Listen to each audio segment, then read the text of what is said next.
Hello friends, स्वागत है dear आप सभी का आपके अपने YouTube channel English with Ranjan sir पे। डियर मैं आज आपके लिए लेकर आया हूँ प्रेजेंट सिंपल टेंस की क्लासेस, जहाँ पे मैं आपको स्ट्रक्चर बनाना सिखाऊंगा। डियर बिफोर आई स्टार्ट, एक छोटा सा प्रश्न आपसे कि क्या आप एसएससी की तैयारी कर रहे हैं? और अगर आप एसएससी की तैयारी अकेले अकेले कर रहे हैं तो डियर उससे ज्यादा बेनिफिट मैं आपको देने वाला हूँ। आप अपनी तैयारी मेरे साथ कंटिन्यू कर सकते हैं, क्योंकि मैं अनअकैडमी पे क्लास ले रहा हूँ और अनअकैडमी आपको इंटरेक्टिव क्लास की सुविधा देता है। डियर जहाँ पे आप अपने आप को अकेले इवैल्यूएट ना करके लोगों के बीच में इवैल्यूएट करना सीखेंगे, जानेंगे कि आपकी प्रिपरेशन लाखों में हजारों में कितना है। डियर अकेले पढ़ना अच्छी बात है, लेकिन जब हम ये प्रैक्टिस करते हैं साथ में तो हमें पता चलता है कि दुनिया में और भी लोग हैं, इंडिया में और भी स्टूडेंट्स हैं, किस तरीके से प्रिपरेशन कर रहे हैं, उनका क्या स्कोर जा रहा है, मेरा क्या स्कोर जा रहा है। तो डियर आप हमारी फ्री क्लासेज अटेंड कर सकते हैं। जस्ट आपको छोटा सा काम करना है, डिस्क्रिप्शन बॉक्स को फॉलो करना है। डियर डिस्क्रिप्शन बॉक्स को फॉलो करेंगे, जहां से आपको दिखेगा सबसे ऊपर मेरा प्रोफाइल लिंक।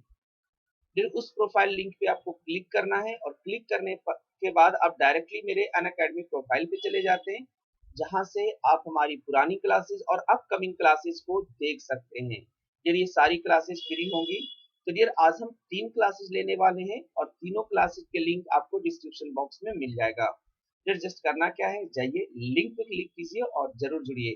फिर अगर आपको स्टेनो का पेपर देना है तो आप 11 बजे जस्ट इस वीडियो के 10 मिनट 15 मिनट बाद आप हमसे जुड़ सकते हैं अनअकैडमी पे। तो चलिए डियर शुरू करते हैं। एक वहां पर कोड जरूर मांगेगा डियर, उस कोड के रूप में रंजन 2021 जरूर इंसर्ट करें, ये भूले नहीं।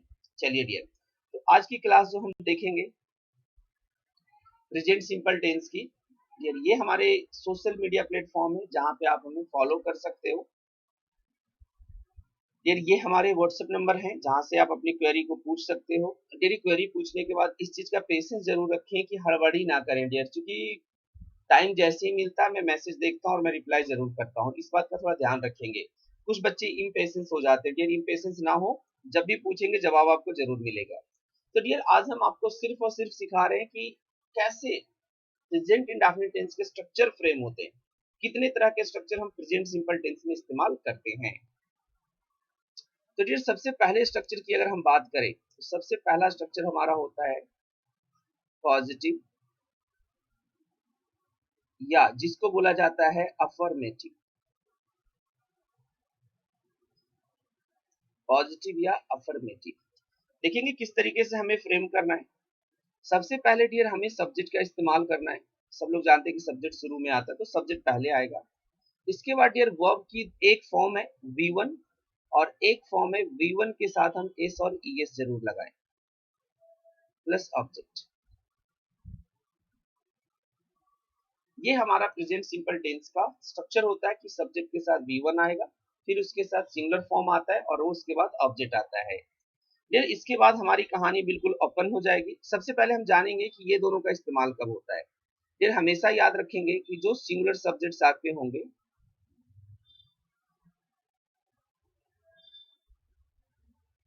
सिंगुलर सब्जेक्ट के साथ डियर वर्ब जब भी इस्तेमाल करेंगे उसमें एस और ईएस जरूर लगाएंगे, पहली पॉइंट। दूसरा हमारा पॉइंट है कि अगर हमारे पास सब्जेक्ट प्लूरल फॉर्म में आ जाए,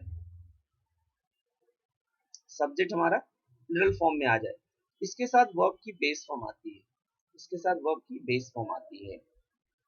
अब बात करेंगे कि सर एस और ईएस ये दो वर्ड है, ये कैसे ऐड होंगे, दो लेटर हैं, कैसे ऐड होंगे। तो यहाँ पर इस चीज का ध्यान रखना है कि when a word end, when a word or when a verb end in s, double s, sh, ch, x, o, es is added. Otherwise, only s is added. Only s is added. तो आपको structure के साथ साथ मैंने ये भी बता दिया कि किस तरीके से हम इसका एस कब और ई एस कब लगेगा। जी एक दो एग्जांपल्स जरूर मैं आपको कराना चाहूंगा। जैसे एग्जांपल्स की अगर बात कर ली जाए, जैसे she talks to me, she talks to me, वह मुझसे बात करती है। We learn English here, we learn English here, हम लोग यहाँ इंग्लिश की तैयारी करते हैं। इस टेंस में एक चीज का हमेशा ध्यान रखेंगे डियर, इसको मैं नोट पॉइंट में लिख रहा हूं, I being singular takes a plural verb,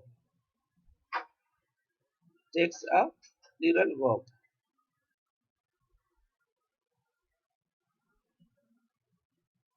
ध्यान इस बात का रखना है कि आई है तो सिंगुलर, क्योंकि फर्स्ट पर्सन का सिंगुलर नंबर है, लेकिन इस टेंस में आई के साथ वर्ब जो आएगा वो प्लूरल फॉर्म में आएगा। तो याद रखेंगे कि आई के साथ हम वर्ब की बेस फॉर्म लगाएंगे, वर्ब की बेस फॉर्म लगाएंगे डियर, इस बात का बिल्कुल ध्यान रखेंगे। जैसे एग्जांपल्स देख लेते हैं, आई टीचेज इंग्लिश, जो अभी हमने बताया कि एस और ई एस तब लगाते हैं जब सब्जेक्ट हमारा सिंगुलर होता है, ये गलत हो जाएगा। आपको लिखना पड़ेगा आई टीच इंग्लिश, आपको लिखना पड़ेगा आई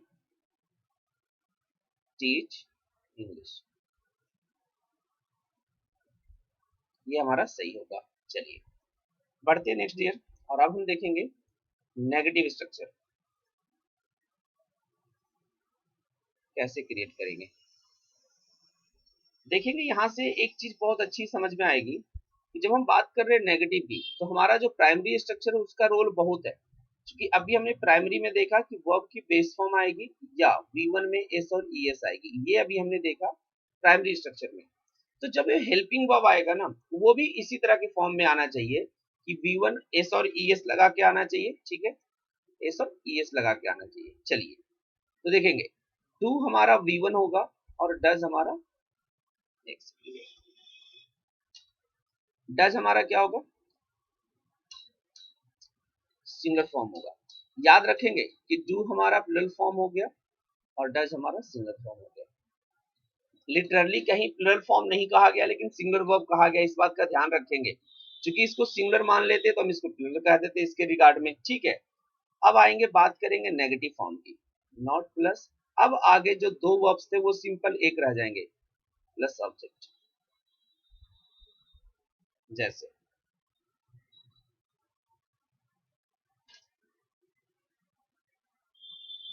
he does not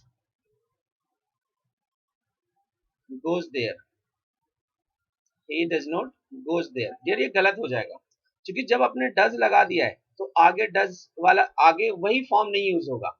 ये सिंगुलर फॉर्म है और ये भी सिंगुलर फॉर्म है, एक साथ यूज नहीं होगा, हमें यूज करना पड़ेगा he does not go there, he does not go there, ये जाकर के सही हो जाएगा। नेक्स्ट चलते हैं डियर, हम देखेंगे interrogative.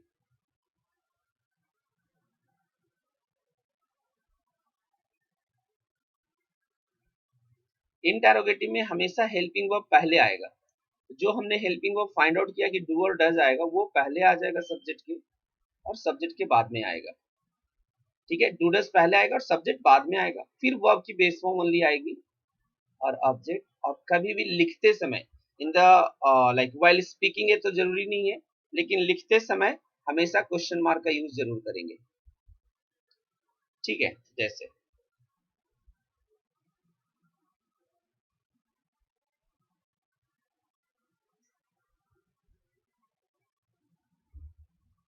Do you speak English,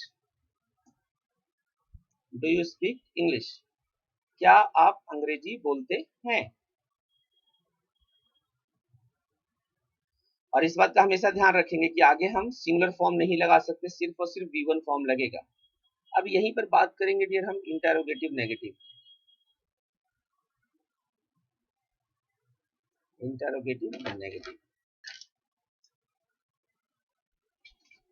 तो हमें यहाँ पर क्या करना है कि डू और डज पहले आएगा,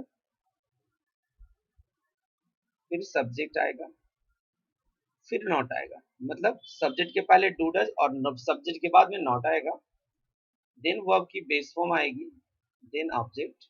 अब चूंकि ये इंटरोगेटिव है तो इसमें क्वेश्चन मार्क लगाना ना भूलें। ये हमारा हो गया ए नंबर। अब इसके बी नंबर को देखेंगे। कभी कभी क्या होता है कि while speaking it is not like in written English, written में हम बहुत कम यूज करते हैं, लेकिन स्पोकन में हम इसका इस्तेमाल ज्यादा करते हैं। कि हम क्या करते हैं, डू और नोट का कॉन्ट्रैक्टेड फॉर्म यूज करते हैं। कॉन्ट्रैक्टेड का मतलब शॉर्ट फॉर्म यूज करते हैं। फिर हो जाएगा डज, इसमें लग जाएगा NT, plus subject, plus verb की base form, plus subject, plus question mark. जैसे देखेंगे,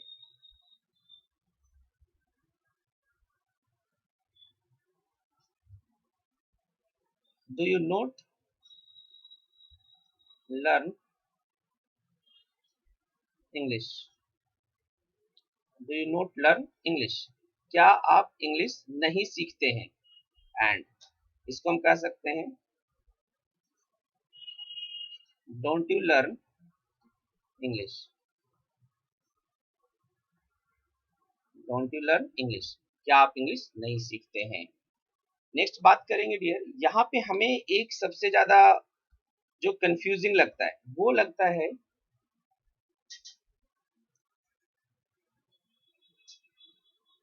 इंटरोगेटिव विद हु। अब इसको आपको समझना पड़ेगा, रट्टा नहीं लगाना, चीजें समझेंगे, ध्यान रखेंगे कि हु इज इक्वल टू, ध्यान इस बात का रखेंगे डियर कि जो हु इक्वल होता है वो सब्जेक्ट के इक्वल होता है। तो आपको करना क्या है कि जहां जहां सब्जेक्ट है हमें स्टार्टिंग से लेना है डियर। जहां जहां सब्जेक्ट है, जैसे अगर हम इसके दो स्ट्रक्चर क्रिएट करेंगे, एक हमारा होगा हु प्लस वर्ब की बेस फॉर्म या वर्ब की singular form plus object plus question mark. और इसका एक बी फॉर्म बनेगा नेगेटिव में। इसके नेगेटिव में हम लगाएंगे डू या डज प्लस नॉट, और जैसे ही नॉट आएगा उधर V1 जो दो फॉर्म्स हैं वो सिर्फ V1 आ जाएंगे, प्लस ऑब्जेक्ट। चलिए जैसे एग्जांपल, सबसे पहले और एक चीज समझेंगे कि हु के साथ अगर आप वर्ब की बेस फॉर्म लगा रहे हैं, हु के साथ क्या लगा रहे हैं, वर्ब की बेस फॉर्म लगा रहे हैं, तो इसका मतलब है डियर इस हु का हिंदी कौन होगा, सॉरी इस हु की हिंदी कौन कौन होगा। और अगर हु के साथ आप एस और ई एस वाले वर्ब्स लगा रहे हैं, V1 प्लस एस और ई एस, एस और ई एस लगा रहे हैं, तो यहां पर हु का मतलब कौन होगा, इस बात का बिल्कुल ध्यान रखेंगे। इसी केस में जब हु के साथ आप डू लगाएंगे तो कौन हो जाएगा, डू के साथ भी कौन रहेगा। और अगर आप डज लगा रहे हैं तो डज के साथ भी कौन रहेगा। ठीक है, डू के साथ कौन कौन हो जाएगा और डज के साथ कौन हो जाएगा, इस बात का बिल्कुल ध्यान रखेंगे। अगर कोई आपसे बोलता है कि कौन कौन अंग्रेजी बोलता है, तो हमें बोलना पड़ेगा हु स्पीक इंग्लिश, मतलब subject will be more than one, who speak English, यहाँ कौन कौन अंग्रेजी बोलता है, यहाँ कौन कौन अंग्रेजी बोलता है। तो कहने का मतलब हो गया कि मोर देन वन। एक सेकंड, अगर हम बात करें नेक्स्ट की, जैसे अगर किसी ने बोला who talks to you, who talks to you, it means कोई एक इंसान है जो आपसे बातें करता है। बार बार स्लाइड चेंज हो जा रहा है। हु टॉक्स टू यू का मतलब कि कौन आपसे बातें करता है, मतलब कोई एक इंसान होगा जो आपसे बातें करता है। एंड अगर हम नेगेटिव लिखें, who does not talk to you, आपसे बातें कौन नहीं करता है, मतलब सब लोग बातें करते हैं बट एक कोई इंसान है जो आपसे बातें नहीं करता है। तो डियर इस तरीके से हम प्रेजेंट सिंपल टेंस के वेरियस स्ट्रक्चर क्रिएट कर सकते हैं। डियर बाकी रिमेनिंग जो डब्ल्यूएच वर्ड हैं उनके साथ हम अलग अलग तरह के स्ट्रक्चर्स बनाना सीखेंगे, किस तरीके से और किस तरीके के सेंटेंसेस इसके साथ फ्रेम होते हैं। आई होप डियर स्ट्रक्चर आज के बाद आपको फ्रेम करने की, याद करने की जरूरत नहीं होगी, आज से आप इसको समझना शुरू कर देंगे। तो चलिए मिलेंगे हम एक नए वीडियो में डियर। चलिए तो जाएंगे, एंड आई होप वीडियोस मैं हमेशा इस तरीके से देना चाह रहा हूँ डियर कि जो आपको चीजें क्लियर करते चले, ठीक है, रट्टा कहीं भी आपको लगाने की जरूरत ना हो। Thank you for watching dear, मिलेंगे हम एक नए वीडियो में, तब तक जाते जाते जय हिंद जय भारत।